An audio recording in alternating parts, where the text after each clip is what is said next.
to Change is about learning by sharing knowledge and experiences within our communities and our education settings.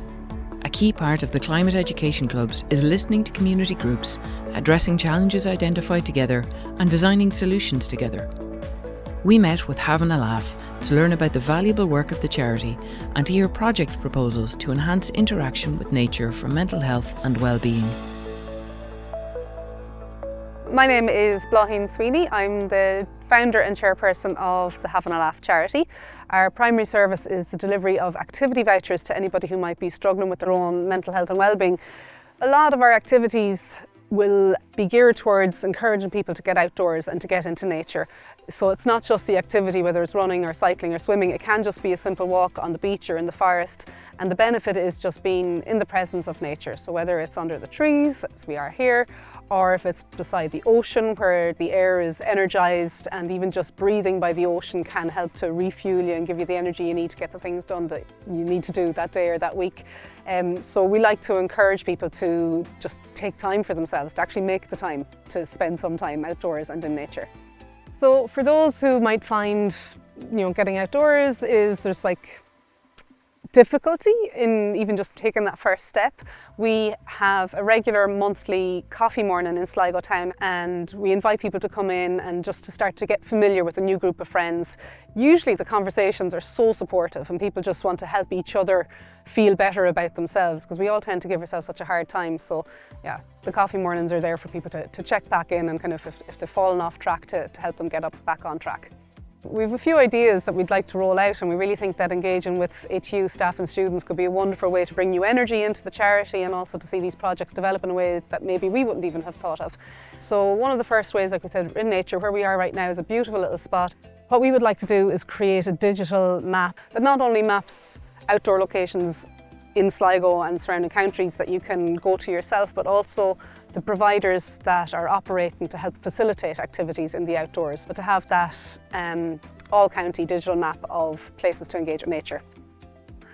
One of the key points of feedback that we get about the coffee mornings, and even some of especially our bigger events, is that people can feel like there's a barrier to engagement, that there might be a fear or there might be a past experience that makes them hesitate or anxious about attending or joining a group event.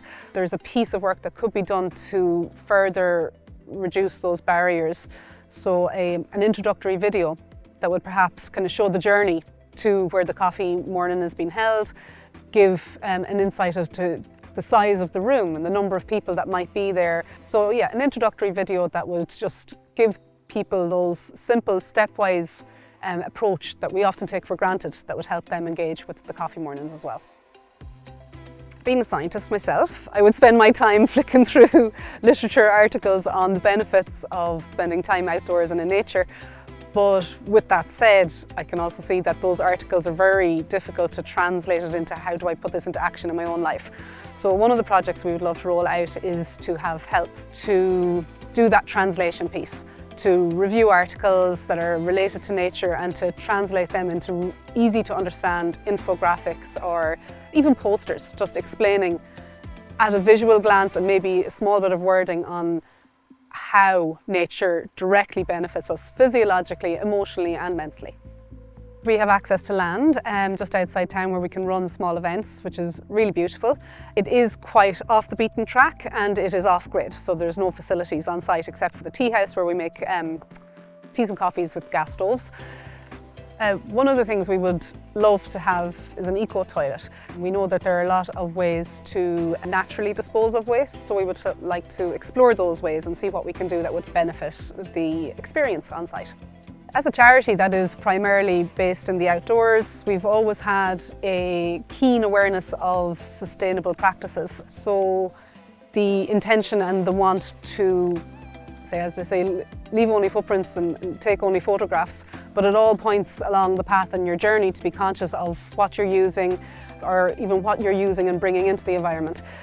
That ethos, we, I suppose, share it with any of our participants and beneficiaries of the charity, because when you apply a sustainable approach to the environment, it also gives you a sense of respecting and looking at yourself in a sustainable way and using your own energy in a way that doesn't leave you depleted. So it's like I said, we are nature. We're not separate to nature. It's not that we need nature, but we are. So anything that we see that will support nature, also we tend to see how that can support ourselves as well. So we were really so delighted to be working with the ATU, as we see the ATU as a crucial support to the community efforts that we're making, but also that energy and enthusiasm that comes from working from a well-supported organisation. So yeah, we're looking forward to all the projects that might lie ahead.